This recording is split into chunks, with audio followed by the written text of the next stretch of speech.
দর্শক, আমরা এখন জাতীয় কবি কাজী নজরুল ইসলামের কবরস্থানে এবং ওনার সমাধি এখানে তারেক রহমান ঢুকেছেন এবং দোয়া মোনাজাত শুরু করেছেন আমরা, এবং সেখানে আমরা দেখতে পাচ্ছি শহীদ শরীফ হাদির কবর জিয়ারত করছেন। উনি কবর জিয়ারত শুরু করেছেন, কিন্তু চারিপাশে লাখ লাখ মানুষের ঢল, এবং যে কারণেই আমরা যতটুকু পারি সাধ্যমতো দেখানোর চেষ্টা করছি।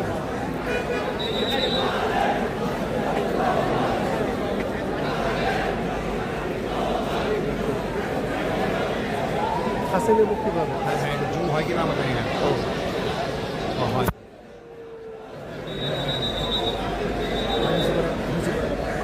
মাথাটা খারাপ। হ্যাঁ হ্যাঁ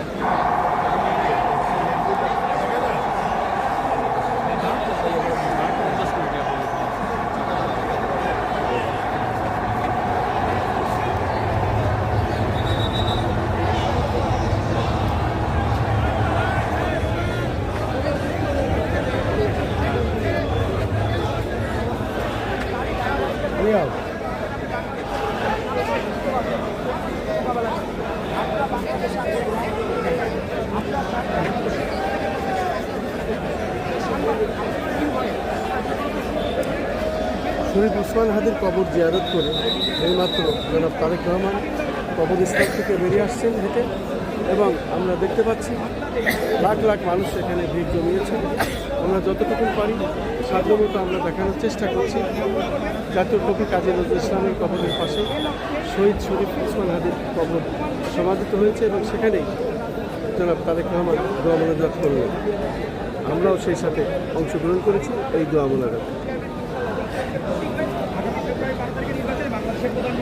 ইনশাআল্লাহ, ধন্যবাদ আপনাকে।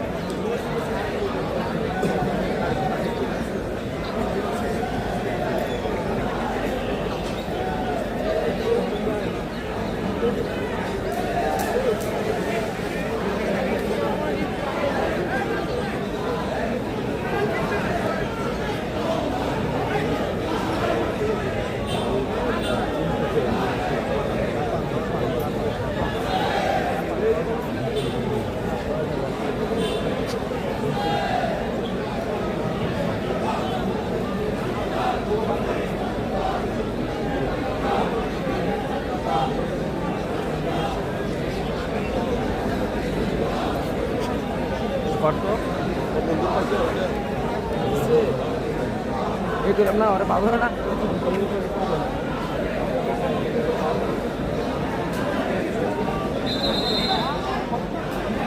দর্শক, আমরা দেখতে পাচ্ছি লাখ লাখ মানুষ এখানে দাঁড়িয়েছে আসলে তারেক রহমানকে এক নজর দেখবার জন্য, কিন্তু আসলে এত মানুষ তো ভিতরে ঢোকা সম্ভব নয়, যে কারণে উনি ওনার গাড়ি ভিতরে রেখে এবং উনি ভিতরে যে দোয়া মোনাজাত করেছেন, এবং সেই দোয়াতে আমরা অংশগ্রহণ করেছি। আমরা দেখতে পাচ্ছি আমরা যারা এখানে এসেছি, আমার সঙ্গে সাবেক ছাত্রনেতা কায়ের ভাই আছেন, বিশিষ্ট ডাক্তার, উনি প্রথম থেকেই এখানে আছেন, এবং আমরা যতটুকু পারি এটা দেখানোর চেষ্টা করছি।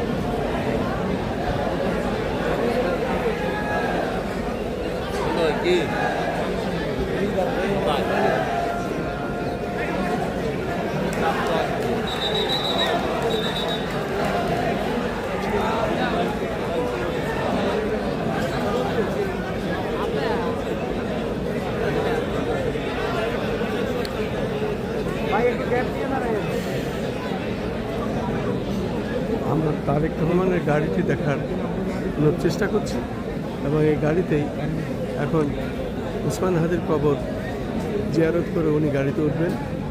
আমরা এখন কাজী নজরুল ইসলামের কবরস্থান এবং জাতীয় কবি, বিদ্রোহী কবি, সাম্যের কবি, ভালোবাসার কবি, এই কবির পাশে এই কবরস্থানের সামনে আমরা আছি, এবং এখানেই কবর জিয়ারত শেষ হয়েছে।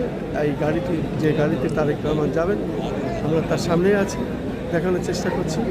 উনি এখনই ফিরে আসছেন জাতীয় কবি কাজী নজরুল ইসলামের সমাধিস্থলে আমরা।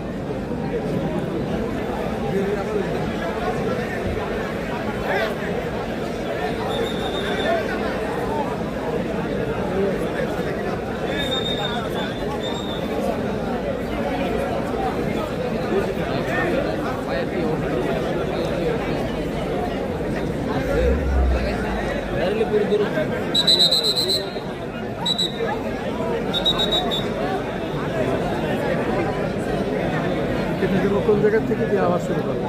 হ্যাঁ ওটা টিভি বন্ধ থাকবে।